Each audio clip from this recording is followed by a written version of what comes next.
حجره تاریک و پرگرد، دودی هزوم به چشمم میزند. تو جامعی کهنه را میپوشی، راهی دوره در انتظاری توست. زینهای اسب صدا میدهند، پیاله ای جای در دستم خنک.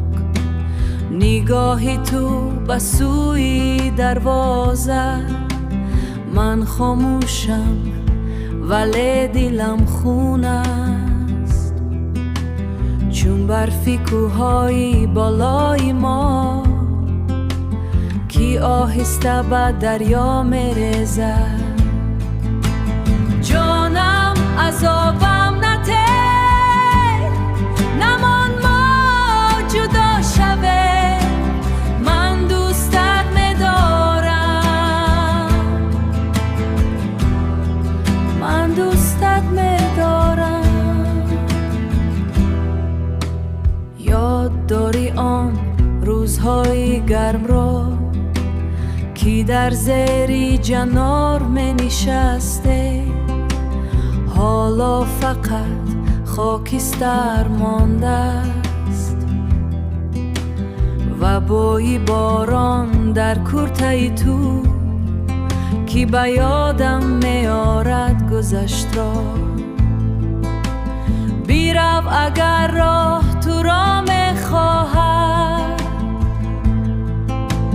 ولی بدون که انتظار هستم. در لبی جای بار با سری خم، مثل درختی به نوایی بید که باد شاخه‌هایش را میشکند.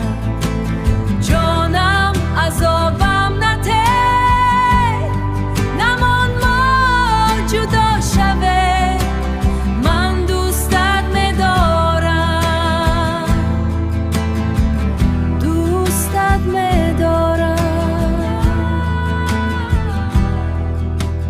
فقط گرد ما در این حجره.